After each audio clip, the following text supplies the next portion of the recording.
Alright everyone, I want to quickly show you how to import an image using TreveEdit. Is it working at all? Beautiful. Alright, I perceive that some of you are kind of having the challenge and remember the folder that we created before now called batch 100. I believe you haven't forgotten. Beautiful. Okay, so I'm going to be going into the folder, right? I will click on the folder called batch 100. I'll click on that to open it up.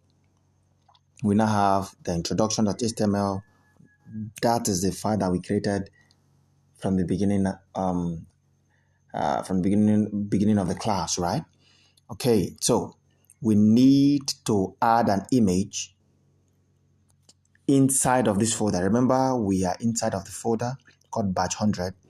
Now, whatever folder you are in, please, whatever folder you are working in, that is the same folder you are going to import the image into. Okay, so because I am inside the folder batch 100, I want to import the image inside of this batch 100.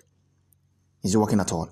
All right. So if you look at the bottom right hand corner side of the screen, we have a plus sign. That is a button with a plus sign. So I'm going to click on it.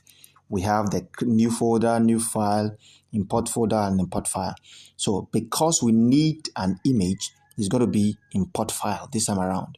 So I will click on import file to import the image. It said allow TreveEdit to access photos, media, and files. Yes, allow. All right. So we have these. Okay. Let me just select any of the file. Let me select this. Okay. So can you see we have imported? If you look at the screen already now, we have the image. As soon as I tap on the image, we have it automatically imported here. Can you see the image? So, but if you look at the name of this image, it's very long. There is no way we can import, or there is no way we can, memorize this name like this.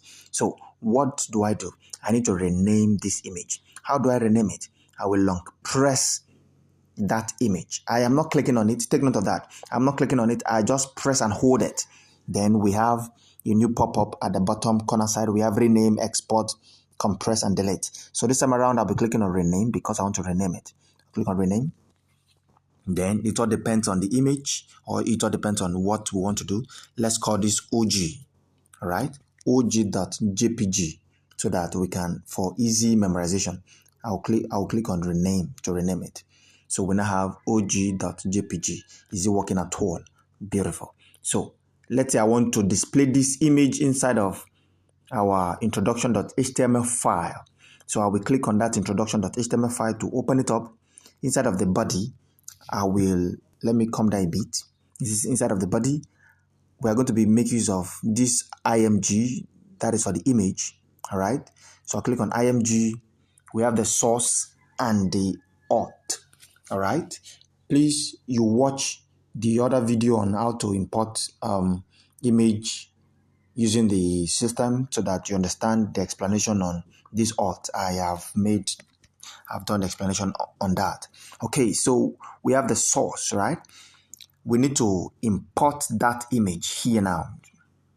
We need to reference this image called og.jpg inside of the introduction.html.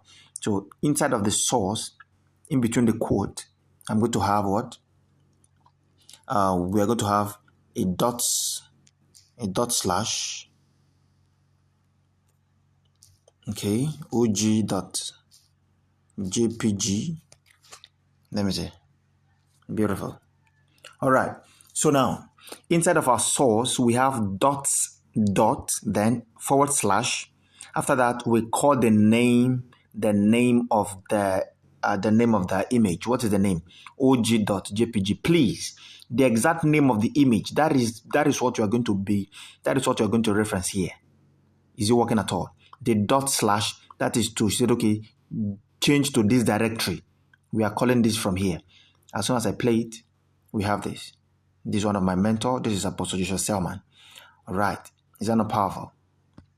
Okay. So is it working? I believe it's working.